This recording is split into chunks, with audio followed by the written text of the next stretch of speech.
हजारों ख्वाब दिखाने और सजाने के बाद एक दिन उसने मुझे बड़ी ही बेदर्दी से छोड़ दिया। मैं उसके आगे रोती रही, तड़पती रही, लेकिन उसे मेरी जात पर कोई रहम नहीं आया और ना ही उसकी सेहत पर कोई असर पड़ा।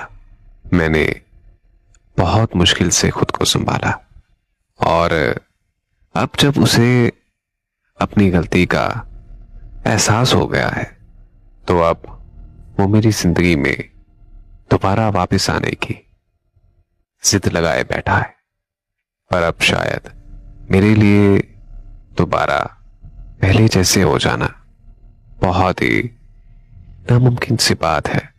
आज से 2 साल पहले वो मेरी बहन की शादी पर बाराती बनकर आया था। वो मुझे काफी देर तक दिखता रहा और मैंने इस चीज को काफी बार नोटिस किया और फिर हमारी वहां पर दोस्ती हो गई। हम दोनों के राब्ते वसी होते चले गए। वक्त के साथ साथ वो दोस्ती प्यार में बदल गई। मुझे अपनी जिंदगी बहुत ज्यादा खूबसूरत लगने लगी थी और यकीन जाने कि मुझे अपनी जिंदगी से प्यार होने लगा था।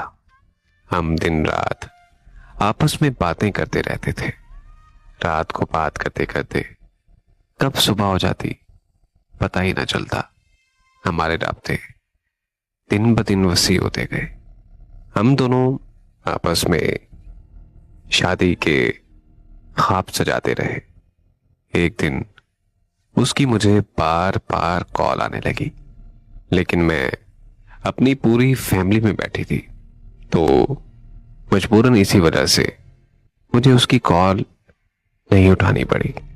जब मैंने उसकी कॉल अटेंड नहीं की तो मुझे मैसेज आने लगे कि मैंने तुमसे बहुत जरूरी बात करनी है, मेरी बात का जल्दी से जवाब दो। उसने मुझे दोबारा से कॉल की और इस बार मैंने फैमिली से अलग होकर उसकी कॉल अटेंड कर ली। तो वो मुझे कहने लगा कि आज के बाद हमारा कोई राब्ता नहीं होगा, आज के बाद मेरी तुमसे बात नहीं होगी।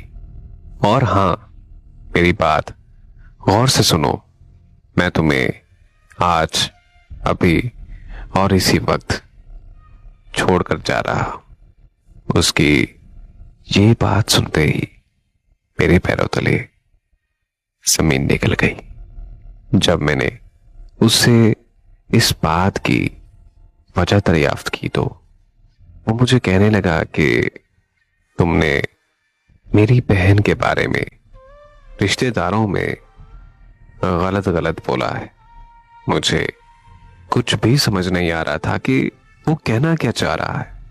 हालांकि वैसी कोई बात भी नहीं हुई थी और मैंने उसे बहुत ज्यादा समझाने की कोशिश की।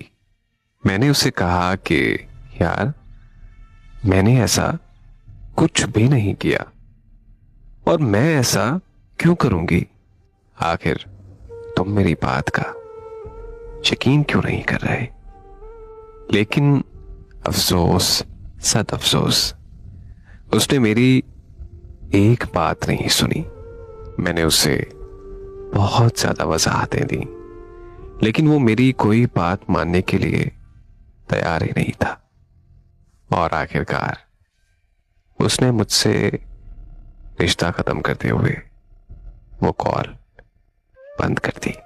उसकी कॉल बंद होते ही मेरी तबीयत इतनी ज्यादा खराब हो गई कि मैं जहनी दबाव की वजह से अस्पताल पहुंच गई।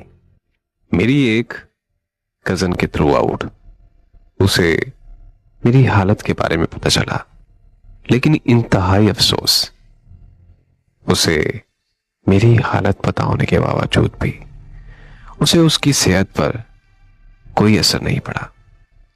फिर मैं सारा सारा दिन और सारी सारी रात बस सिर्फ उसे याद करके रोती रहती थी, उसे याद करके तड़पती रहती थी।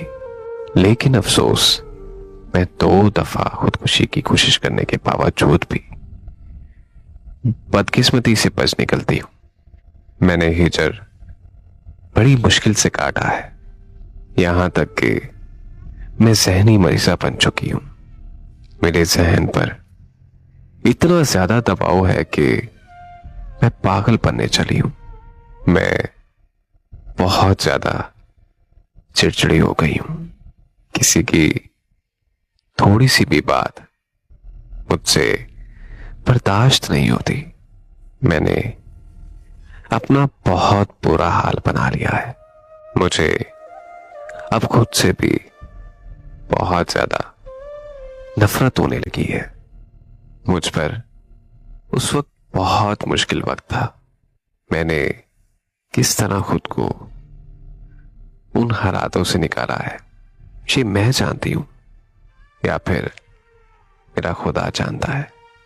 लेकिन अल्हम्दुलिल्लाह अब मैं किसी हद तक ठीक हूं। देर सही, लेकिन अब मैं खुद को काफी हद तक संभाल चुकी हूं और मैं फख्र से कह सकती हूं कि अब मेरी जिंदगी में उसके लिए कोई जगह नहीं है, क्योंकि इतना सब कुछ हो जाने के बाद मैं मोहब्बत से नफरत करने लगी हूं।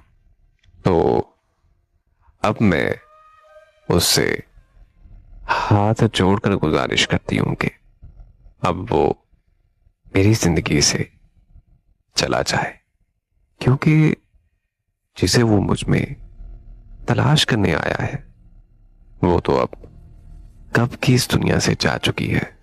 और वैसे भी मेरे नजदीक माफी गलती की होती है, किसी को जिंदा लाश बनाने की नहीं।